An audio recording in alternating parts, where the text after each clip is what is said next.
Well, of course, local authorities have had to make some difficult decisions, just like the rest of government, and they can't be immune from further reductions. But actually, if you take all the things we're doing about service improvements at local level, the big reform that we've announced today to join up the health and social care system with £3 billion of public money going into to that service, actually the overall effect on local government, which is about a 2.3% reduction in local government spending, I think is a fair but reasonable contribution to repairing the economic mess that we inherited and ensuring that this country continues to be able to live within its means. But you can't continue to squeeze their budgets, can you? And for services not to be affected by this. Surely we're going to see libraries close, or surely we're going to see swimming pools having to shut down.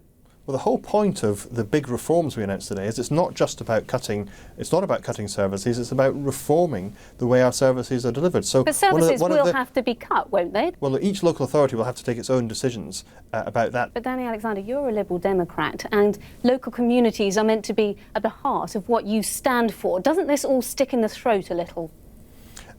Look, I'm a Liberal Democrat. I want to see a stronger economy and a fairer society. That's what I am working towards. But that doesn't mean the way our public services deliver can't change at all. In fact, the whole point of being a localist is to say that we want to have national organisations and local organisations joining up and coordinating and delivering services in a seamless way at local level. But what about taxes? I mean, you simply don't have enough money, do you? Taxes are going to have to go up.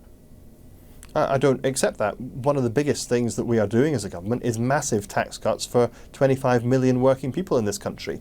It was a major Liberal Democrat promise at the last election to lift the amount you earn tax-free before you start paying income tax to £10,000. We'll get to that next April. That will save every single working person in this country who pays tax at the basic rate £700 a year. That is vital extra money for people at what is a very, very difficult time. You're borrowing more. Well, we've cut the deficit by a third. These plans will ensure that... Yes, maybe since 2010, but from figures released on Friday, as of last year, borrowing has actually increased over the last 12 months. Well, we've cut the deficit by a third. As a share of our national income, our borrowing continues to fall. The whole reason why we're making these decisions today, to make a further £11.5 billion of savings in 2015, is to get our borrowing back down to a reasonable level, to deal with the financial problems that we inherited. And yes, that has been harder than we anticipated when we started, because, for example, the Eurozone crisis has slowed our economy down much more than we would have liked. The damage done to our economy by the banking crisis has been more severe than we would have liked.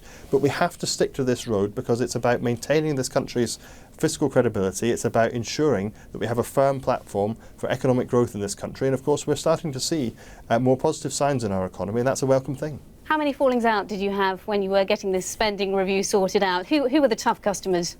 Well, look, I had difficult conversations with a whole range of colleagues, but you know, Vince Cable wasn't too happy.